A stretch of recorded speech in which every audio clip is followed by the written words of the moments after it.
welcome back to Common Ground, an inside look at Suffolk County. I'm your host, Sheriff Steve Tompkins.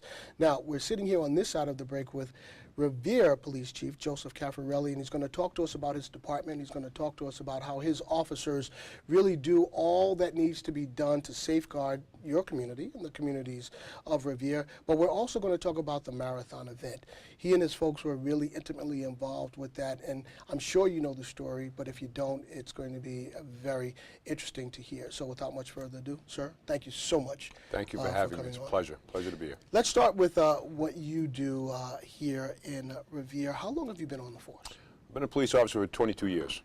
Did you start out, did you always want to be on the force, or do you come from a law enforcement family? I come from a long line of law enforcement officers. The inside joke is there's no imagination in my family. We're all cops. My father, his two brothers, my brother, Mike, one of my cousins is on the police department with me, so yeah, we have a vested interest in the Revere Police Department for many, many years. And talk to me about that vested interest. What satisfaction do you get out of being involved with public safety and law enforcement? It's, the satisfaction is every once in a while when you come across a success story. You meet somebody you helped, maybe somebody you might have given a break to, maybe somebody I've even run into gentlemen I've arrested I've run into on the street, and they've thanked me for helping them to get their lives together, or help them with a problem they may have had. And you don't get that in a 9-to-5 job. You don't. This is the public safety profession allows you that sort of gratification, and that's what keeps you here. That's why we take this job. So now, how big is your force? How big we're presently at 92 officers. Okay, so now you've been the chief for 16 months. Talk to me about leadership. Talking about leading a department. Clearly, being a part of the department is something that you've done for quite some time, but now you're in that leadership capacity. Talk to us and tell us, educate us on what that means to you and how you comport yourself in that job. Okay, with respect to the numbers, for right now I have several officers that are in the academy, so they're not even counting towards my effectives at this point. So we're running with 86 officers on the street. My leadership philosophy was tempered in the Marine Corps. That's where I learned leadership. I learned leadership from some of the best, in my opinion, some of the best leaders I've ever seen. I had some great sergeants, I had some great officers, some that I'm still in touch with, that showed me, first and foremost, there's some certain principles of leadership that I've learned that were instilled in me, and the first is integrity. And your troops can see through that. If you don't have integrity, they know that, and it's hard to follow somebody who doesn't have that integrity. So that's something that I try to convey to my people. Leadership by example. Yeah. I'll never ask any one of my officers to do anything that I won't do myself. Right. Whatever it is, whether it's doing traffic or doing paperwork or anything in between. If I won't do it, I don't expect them to do it. That's very important, too. It's one of the most important. It's second behind integrity, I think. Yeah, you know, it's interesting. When former Sheriff Cabral ran for office the first time, her slogan was "Integrity Matters." You know, because she followed an administration, although the sheriff was a great guy, Sheriff Rouse was a great guy and still is a great guy, for whatever reasons, the department kind of shifted its philosophy. And so she wanted that brand out there, that integrity matters, to let folks know that she was going to be true to her word. When she said she's going to get these things done, she was going to stand behind those words. And we found that that was a real strong foundation for us to begin that journey on, you know, because people look at you and they look at you, to me, in life, you've got a couple of things that are really significant, and that's your name, that's your word, and that's who you surround yourself with. I think that's very important, you know. And so when you say you come from a law enforcement family, and then you talk about integrity, those are the pillars to what a society, I think, should be built on. Correct. You know, correct. I agree with you wholeheartedly. And that allows people to move forward. And so within that context, talk to me about the different crime watch initiatives that you have here in Revere. Well, each ward within the city has requested crime watch meetings, and that's something that I feel is most important. It's most important to bring the community into the fold. We don't want to have an us versus them mentality, and I don't want the community to be afraid to call the police for any reason. It was something that I want to encourage through the crime watch meetings, and I attended as many, if not all of them. I don't think I've missed any yet. It's a partnership with the community. We're only as good as the information we receive. I agree. And one of the constant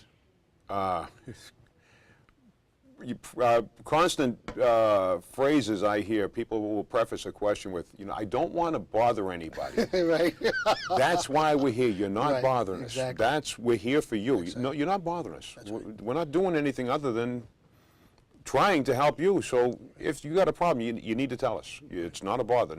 No matter how insignificant you may think it is, it's not a bother. That's why we're here. So please call. And I want to engage the public as much as possible. Report crimes, report suspicious activity.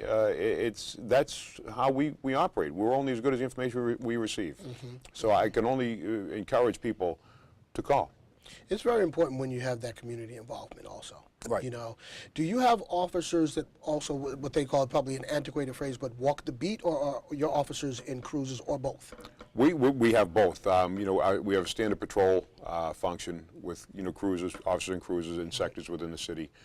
We've opened up a substation on Broadway in proximity to the old police station as a community resource position. So I have an officer there, a community resource officer, and a community resource coordinator, which is a civilian.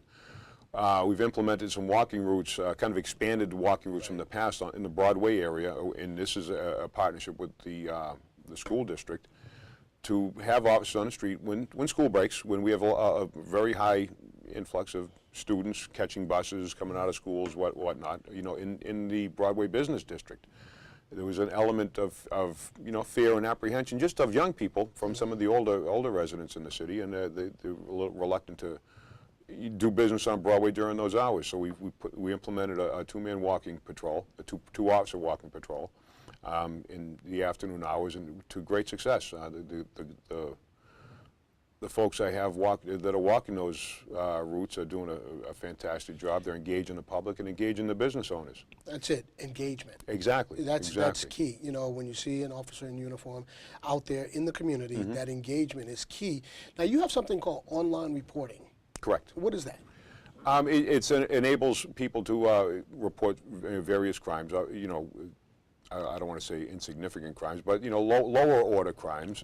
Some vandalisms, some accident reports that you can do online, and just to facilitate the pay. It's 2013. There's so much we can do electronically. Some people may not have the time to get to the station, or may not have the time to get there during business hours, so they can conduct a portion of their business electronically. A little while ago, I had a conversation with your city council president, and he was talking to me about years ago, I believe it's Shirley Ave, there was a rise in crime activity, and how the community came together with policing to really kind of quell that and turn that around. Talk to us about how the community and the police department work together to eliminate or reduce the criminal activity that was going on in that area. Well, I was fortunate to have been selected for that particular unit at the time, and I was a couple of years on the job. There was a handful of us that volunteered to work on the first community-oriented policing program, the COPS grant that was come out in the early 90s to combat a lot of the drug and criminal activity in various neighborhoods. Shirley Ave was being one. So we opened a substation. And a lot of what I'm doing now, I learned then. Through that experience. Exactly. It was a fantastic. Right. We engaged with like Roca from Chelsea. Oh yeah, Molly Baldwin. Yeah. She's a sweetheart. She's great. She's an invaluable asset. So we're trying to bring her back into Revere. That'd be great. And she's been working with us. And that's one of many aspects of non-traditional law enforcement that we were able to practice and learn from in the Shirley Ave days. We had a lot of fun. We did a lot of good work. We met a lot of great people. And so, so when you talk about you met a lot of great people, I'm assuming that you had a series of conversations with community folks about how you had to effectuate this job of eliminating crime.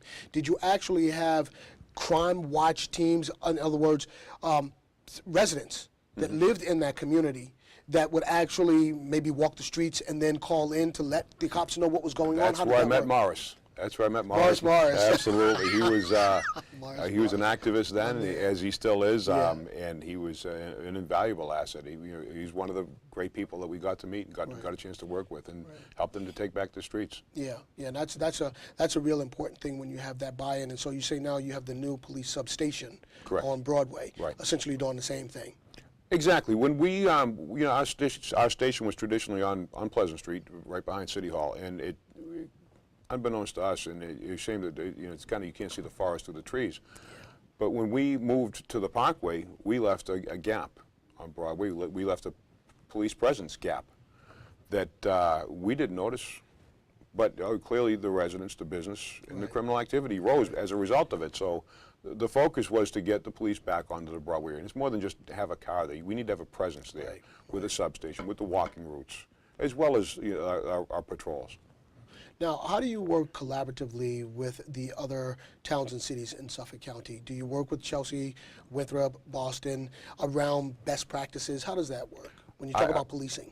Well, I stay in constant contact, not just in Suffolk County, but through the mass major city chiefs, with Chief Keyes, Chief Mazie in Everett, Chief Delahanty in Winthrop.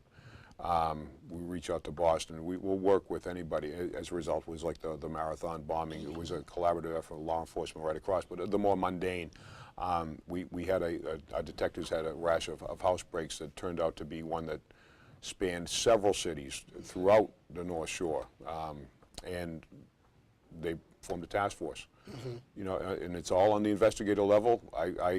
All I did was give them my blessing, and they ran with it, and they did wonders. They arrested a B&E ring, got some indictments, and I think they're in sentencing phase now, so they're looking at some serious time. And it was a very, very successful collaboration of law enforcement throughout the North Shore. It was really a great effort by our detectives and all the detectives that were involved. So a moment ago you referenced the marathon event. How did you and your department become involved with that, number one, and then talk to us about what you actually effectuated? What did you guys do?